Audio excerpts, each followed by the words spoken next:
मुझे स्मरण आता है कि जब हम लोग इस बात की शुरुआत करते हैं तो एक कथा आती है, शतपथ ब्राह्मण में भी आती है, अग्नि पुराण में भी आती है, विष्णु पुराण में भी आती है। और वो जो पौराणिक आख्यान है उसको हम लोग मत्स्यावतार की कथा के नाम से जानते हैं। कहानी ऐसी है कि जो प्रथम पुरुष थे, आदि पुरुष मनु, वो अपने घर से तपस्या करने को निकले। उनने देखा कि उनके कमंडल में कहीं से एक मछली आ गई और उस मछली ने उनके देखते देखते अपने आकार को बड़ा करना शुरू किया। वो कमंडल छोटा पड़ने लगा तो मनु ने उसको कमंडल से निकाला और ले जाकर धीरे से निकट के कुंड में छोड़ा।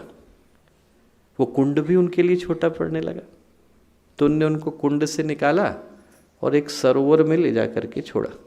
और देखते देखते उस मत्स्य ने अपना आकार इतना बड़ा किया कि वो सरोवर भी उनके लिए छोटा पड़ने लगा। तो उनने उनको वहाँ से निकाला और नदी में, सरिता में ले जा कर के छोड़ा। जब वो नदी भी मत्स्य के लिए छोटी पड़ने लगी तो मनु ने प्रार्थना करी। उनने कहा कि आप महासागर में चलिए। और कहते हैं कि महासागर भी उस मत्स्य के आकार के आगे छोटा पड़ा। और जब छोटा पड़ा तो मनु ने सिर झुका करके नमन किया, उनको साक्षात ब्रह्म का अवतार माना और उनको दशावतारों में से एक मानकर सृष्टि की व्यवस्था उनके अनुरूप चलाने का निर्णय लिया।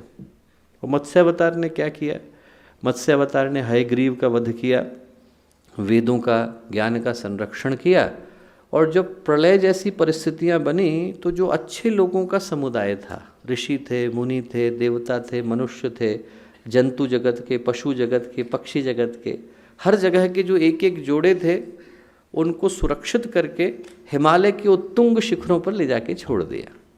जब प्रलय आई और पूरी की पूरी धरती जलमग्न हो गई तो उस समय में वो जो हिमालय के उच्च शिखर थे वही मात्र सुरक्षित रह गए। उनको कहते हैं त्रिविष्टिप, जो शब्द तिब्बत है वो वहीं से निकल करके आया। और जब पहली बार जल धीरे धीरे नीचे गिरना शुरू हुआ तो उसके बाद वो लोग नीचे उतरे। नीचे उतर करके उनने सृष्टि के नव निर्माण की व्यवस्था को संपन्न किया। कहानी यही है। पर उस कथा का संदर्भ यहाँ देने का उद्देश्य क्या था, उसको साझा करने के पीछे का उद्देश्य क्या था? उद्देश्य ये था दोस्तों कि जिस तरह से मत्स्यावतार ने नव निर्माण की प्रक्रिया को संभव किया, तो आज का जो दिन है दोस्तों वो सही दृष्टि से देखें तो एक सौभाग्य के स्मरण का और एक जिम्मेवारी के वर्ण का है। कौन सा सौभाग्य और कौन सी जिम्मेवारी, उसी विषय पर मैं बात करना चाहता हूँ। सौभाग्य दोस्तों हम लोगों को स्मरण रखने की आवश्यकता है। हर उस व्यक्ति से कहूँगा जो इस जगह पर उपस्थित हैं कि हम लोग इस सौभाग्य के स्मरण को करके यहाँ से उठें, हृदय में गहरे बिठाएं कि आज हम लोगों को सौभाग्य किस रूप में मिला। और जो सौभाग्य मिला वो इस रूप में मिला कि इस युग के मत्स्यावतार की अवतारी चेतना का साक्षी बन पाने का, सहचर बन पाने का सौभाग्य हम लोगों को मिला। एक मत्स्यावतार हम लोगों की आंखों के सामने घटा है, बल्कि यूँ कहें कि घट रहा है। और जो मत्स्यावतार घटा वो इस विश्वव्यापी गायत्री परिवार के विस्तार के रूप में घटा। आप जरा ध्यान से देखिए, आज से 100 वर्ष भी नहीं हुए, 100 वर्ष पहले परम पूज्य गुरुदेव के ध्यान के छोटे से कक्ष से आरंभ हुआ। आवलखेड़ा की वो छोटी सी पूजा की कोठरी थी, वहाँ से आरंभ हुआ। कुछ 100 रुपए की जमा पूंजी से आरंभ हुआ, कुछ 100 ग्राहकों से शुरू हुआ। वो जब गायत्री परिवार धीरे धीरे आवलखेड़ा के लिए छोटा पड़ने लगा तो गुरुदेव ने उसको उठाया और अखंड ज्योति संस्थान में छोड़ दी। एक दिन अखंड ज्योति संस्थान भी छोटा पड़ा तो गुरुदेव ने उसको अखंड ज्योति संस्थान से उठाया और तपोभूमि में ले जाके छोड़ दिया। और जब तपोभूमि भी उस गायत्री परिवार के आकार के आगे छोटी पड़ने लगी तो गुरुदेव ने उसको उठाया और शांति कुंज सप्त सरोवर में लाके छोड़ दिया। और एक दिन जब सप्त सरोवर और गंगा की नदी भी छोटी पड़ने लगी तो गुरुदेव ने उसको यहाँ से लिया और विश्व मानवता के महासागर में छोड़ दिया। और देखते देखते आज जो मत्स्यावतार है वो करोड़ों करोड़ गायत्री परिजनों में, हजारों हजार प्रज्ञा संस्थानों में बदल चुका है। ये कोई साधारण घटना थोड़े। आप जरा सोच के देखिए कि यदि देवी हस्तक्षेप न हो तो इस तरह की घटना को घटाने में सैकड़ों वर्ष लग जाते हैं। एक छोटे से परिवार की व्यवस्था बनाना कितना कठिन होता है, 4 लोगों के परिवार को चलाना कितना कठिन होता है। बच्चा भी हो गया है, बच्चे को स्कूल जाना है तो कौन से स्कूल ले जाएं, स्कूल में जाएगा तो अच्छे से पढ़ेगा कि नहीं, पढ़ गया है तो आगे बढ़ेगा कि नहीं, बढ़ गया है तो कौन सी यूनिवर्सिटी में दाखिला दिलाएं तो उसके बाद जॉब मिलेगी कि नहीं, मिल गई तो शादी होगी कि नहीं, शादी होगी तो अच्छा सहयोगी मिलेगा कि नहीं।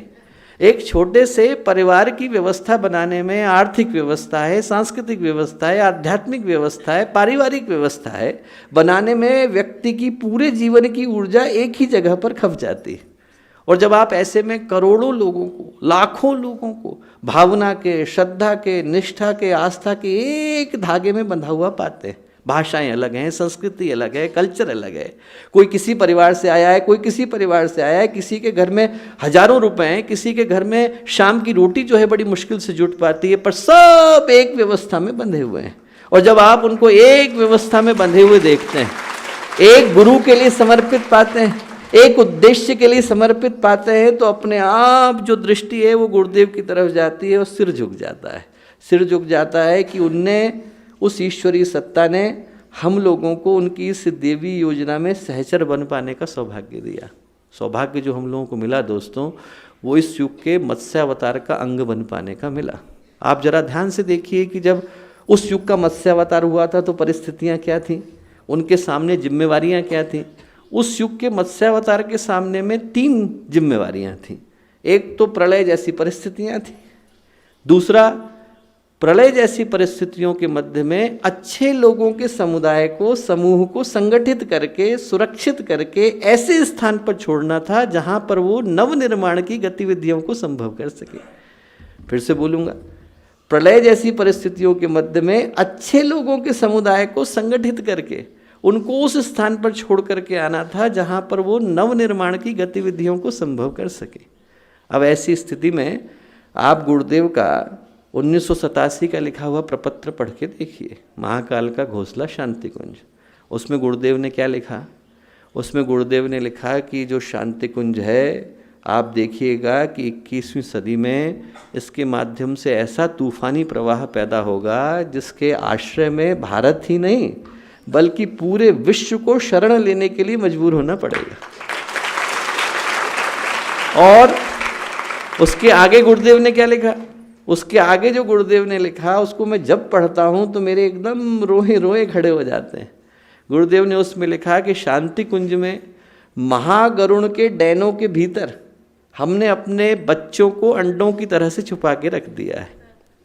आने वाले समय में आप देखना, गुरुदेव ने लिखा है, प्रलय जैसी परिस्थितियां बनेंगी, धरती कांपेगी, आसमान डोलेगा। बोले एक दिन वो प्रकृति शांत होगी और जब शांत होगी तो उस समय में महागरुण अपने डैनों को दोबारा से फैलाएंगे और फैलाने के बाद वो अंडे बाहर आएंगे और बाहर आने के बाद वो विश्व के कोने कोने में जाएंगे और ऐसा धमाका करेंगे कि मानवता उनके चमत्कार के आगे चकाचौंध रह जाने के अलावा और कुछ कर नहीं पाएगी। ऐसे समय में हम लोगों को उन शब्दों को स्मरण करने की आवश्यकता है। स्मरण करने की आवश्यकता है जो गुरुदेव ने लिखा, जो गुरुदेव लिख करके गए, जो बोल करके गए, जो बता करके गए, जो कह करके गए। यदि हम उनको सुनने का प्रयत्न करें तो एकदम रोम रोम खड़ा हो जाता है और स्मरण आता है कि हम लोग उसी मत्स्यावतार का हिस्सा हैं। आज के समय में वही प्रलय जैसी परिस्थितियां हैं, अंधकार है, अवांछनीयता है, अराजकता है। और ऐसे में आप लोगों के, अच्छे लोगों के समुदाय को गुरुदेव ने सुरक्षित रख रखा है ताकि जब ये परिस्थितियां शांत हों तो ऐसे समय में सत्प्रवृत्तियों के विस्तार का काम, प्रकाश के अवतरण का काम आप जैसे लोगों के माध्यम से संभव हो सके। हम जरा आज की इस नवरात्रि को इसी दृष्टि से देखें। गुरुदेव हम में से प्रत्येक से व्यक्तिगत दृष्टि से इसी बात को कह रहे हैं कि ये समय सौभाग्य के अवतरण का है।